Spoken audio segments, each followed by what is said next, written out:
Hello dear students, I am Samir Velankar and in this video we will see some examples of decomposition. In these examples we will try to find out whether the given decomposition is first lossless and second FD preserving. Just a word of advice.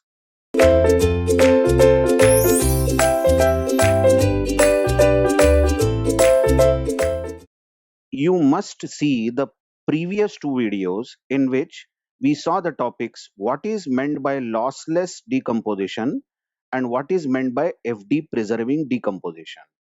Having seen those videos, only then you will understand how these examples of decomposition are solved. Now, in the first example here, let me increase the font. In the first example, what's given is let's say that we have a table R, which is having three attributes as you see ABC. And some FDs are defined on this table. A determines B, B determines C, and C determines A. And this table R, which has three attributes A, B, C, is decomposed into two tables. First one is R1, which contains two attributes A and B, but the second one is R2, which contains B and C. Then the question asked is this decomposition first lossless and second FD preserving? Just check that. So writing it again over here, A, B, C are the three attributes in R, and this has been decomposed as R1 containing AB and R2 containing BC. Now you watch, for lossless decomposition, both the decomposed tables must have a common attribute, and there is a common attribute D in both tables. But not only that, the attribute should be common, and that common attribute should be a key in one of the tables. Now check, B will be the key in R2 if B plus contains all the attributes, then only it is called as key, isn't it? What is key? Key of a table is such an attribute or set of attributes whose closure contains all the keys, all the attributes. So if B plus contains BC, then B will be the key. Or here for R1, or I am saying, or for R1, if B plus contains all the attributes of R1, that is BA, then B will be the key in R1.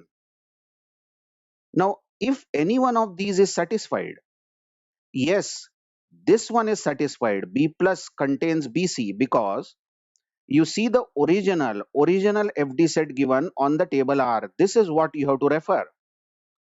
And very well in the original FD set for the original table R, it is given that B determines C.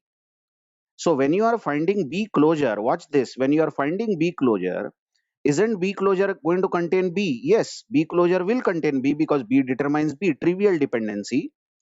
And because B determines C, B closure will contain C.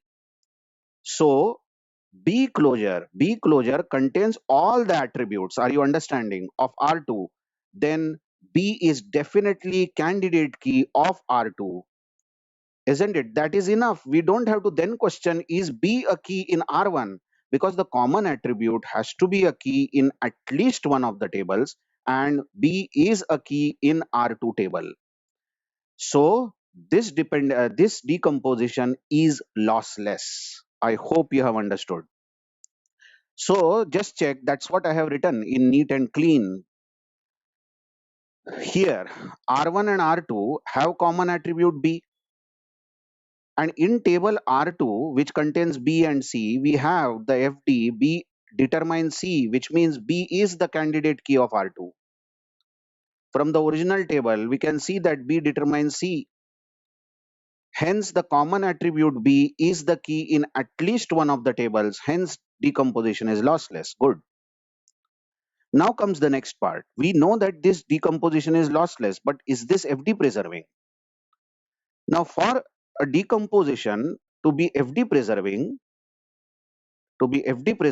all the FDs which are defined for the original table must be satisfied by R1 and R2 in combination, because some of the dependencies will be preserved by R1, some of the dependencies will be preserved by R2, but then if you collect those dependencies which are preserved by R1 and R2, then all these dependencies must be preserved which were defined for the original table. So how do you check whether the decomposition is FD preserving? Let us see which FDs are satisfied by the first table R1. Just check. Just check. R1 is the first decomposed table which contains A and B, isn't it? So I am writing in rough here. R1 has A comma B, AB, correct? Now let's see which dependencies may be satisfied by this R1. Now actually when you are checking this, which dependencies are preserved, you should write all possible dependencies which may occur. Like I am writing some trivial dependencies. A determines A, B determines B. Everything, whatever is possible. A determines B, B determines A. Check this. I'm checking all the possibilities because there are two keys A and B. Then who determines whom? We write all the possibilities here. Of course, and AB determines A, AB determines B. Check this. And last one is AB determines AB. AB determines AB. That will be the last one, isn't it? AB determines AB. So I have gone for all possibilities, which attribute determines which attribute. But some of the dependencies are really silly. We don't have to check them because A determines A is of course going to be true. This is trivial dependency. B determines B is trivial. So we will strike out. We will not check that. What is there to check? If B, then it's B, isn't it? But A determines B is non-trivial. Okay. B determines A is non-trivial. Fine. A, isn't it? Determines A. Check this. AB determines A is trivial because if AB determines A is written, come on, A is a subset of the left hand side here, isn't it? So in two tuples, if T1 and T2 are the tuples, if the value of AB is same, then obviously in those two tuples T1 and T2, value of A will be same. Isn't it so? Then AB determines B is also trivial because the right hand side B is nothing but the subset of the left hand side. And AB determines AB is trivial. AB will obviously determine AB. What that means is only two dependencies are non-trivial. A determines B and B determines A, and we will check these whether these are satisfied. Are you understanding? So actually, out of all the possible dependencies, we don't know which dependencies are satisfied by R1, but out of all the possible dependencies that R1 may satisfy, most of them are trivial, and the only two dependencies that we will check is A determines B or B determines A. I hope you are understanding what we are doing. Now, is A determines B agreed by R1? Now, the best thing that you can do, either you can contact the original table. Yes, that's okay.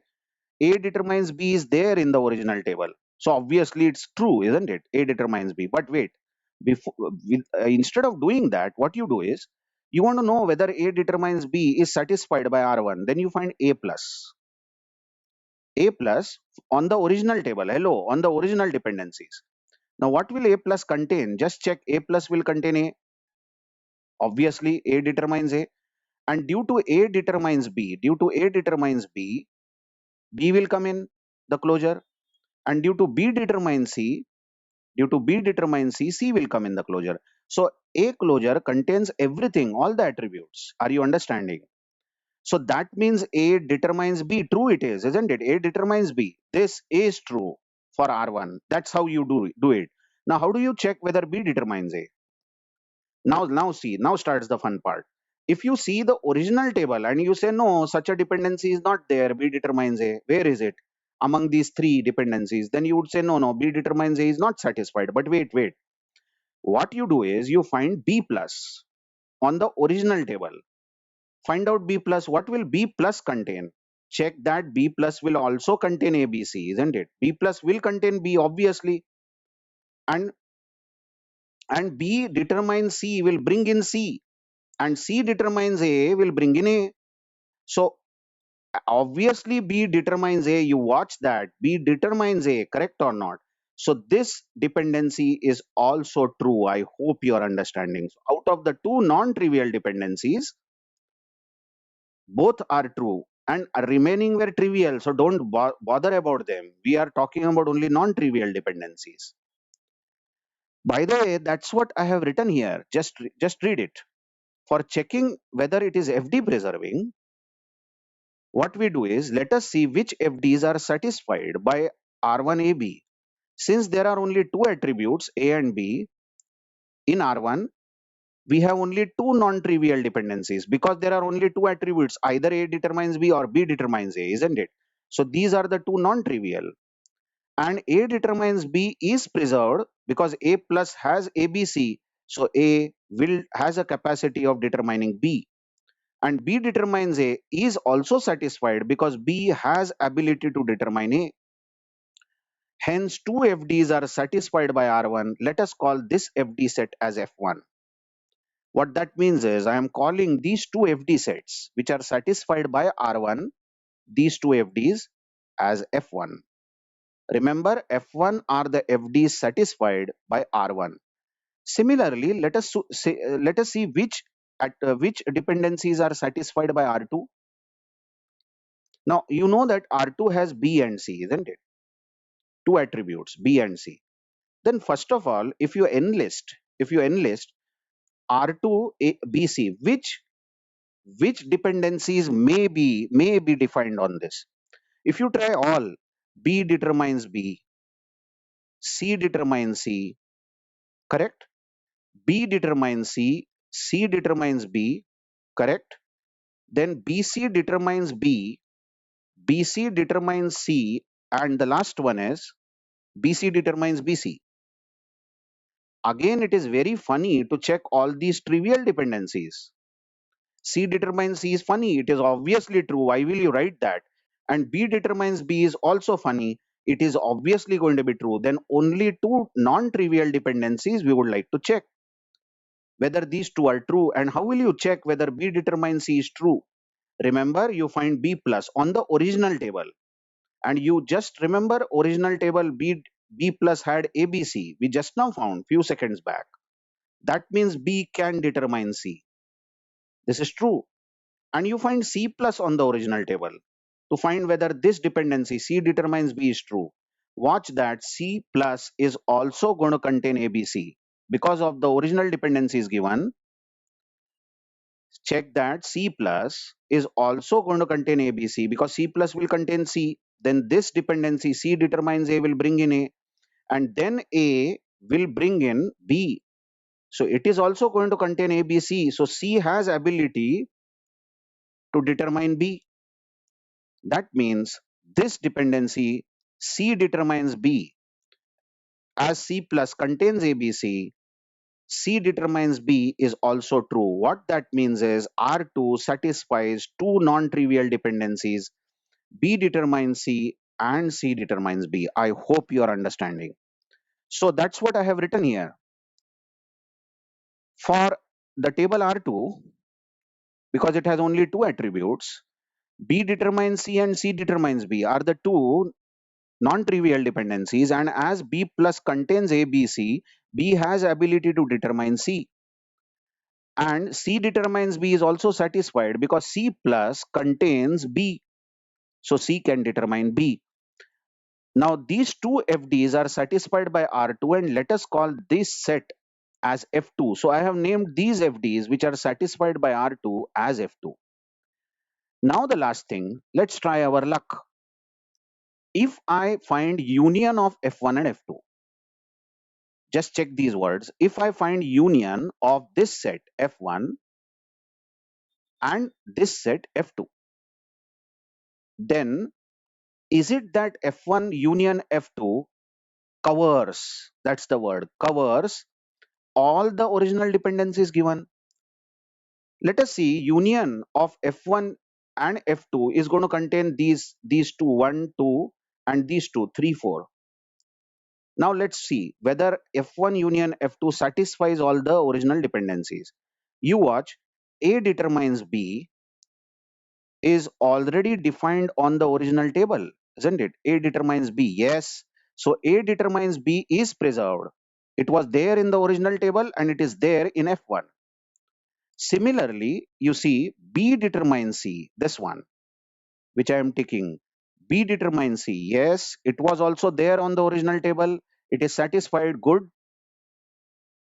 But there is a problem. C determines A, this third dependency, which was defined on the original table, is not at all seen in all those four dependencies. You watch 1, 2, 3, 4 never has C determines A, isn't it? That means C determines A is missing. But hello, although F1 union F2 does not contain C determines A directly, it may contain C determines A indirectly. What you do is you find C plus again on all these FD sets. Using all these FD sets, you find C plus. C plus will contain C, obviously. And you can see that due to fourth dependency, C determines B, B will come in, correct? And due to second dependency, observe, B determines A will come in. Are you understanding? That means C has ability to determine A if all these four dependencies are present. And obviously C can determine A. That means although C determine A is not present directly in F1 union F2, you can derive C determines A. Other way of doing it, instead of finding C closure, this is my favorite method. Instead of finding C closure, you could have directly seen C determines B. This is dependency number 4, correct? And B determines A. This is dependency number 2. So this is transitive dependency. C determines B, B determines A. Hello, A determines B, B determines A. Then C to B, B to A. Naturally, C to A has to be true. But we are then using inference rules. You remember in one of the earlier videos, I defined inference rules and I said they are difficult to be used. Instead, we can use attribute closure set. And it is so easy to find C plus. Using these four dependencies, we have found C plus on both the tables R1, R2, and we saw C determines A is present, although not directly, but indirectly. So this third dependency is also preserved. Good. That means all the three dependencies are preserved. Then we know that this particular decomposition is lossless and it is dependency preserving. That's what I have written here for the description. Now, finally, let us check whether all dependencies of R, these were the three dependencies, are satisfied by F1 union F2. That's what I was explaining. Now, A determines B is present in F1. Okay. B determines C is present in F2. Fine. But C determines A can be derived from F1 union F2 as C derives B, B derives A, C derives A. Alternately, you could have found C closure using all the dependencies of F1 union F2 and you will find that it contains A. So C determines A is true as far as F1 union F2 is concerned and this C determines A is also true. Hence, it is FD preserving and the decomposition is lossless. Let's see more examples in the next videos and we will try to understand and solidify our fundamentals on this decomposition of large table into small table. Thank you very much.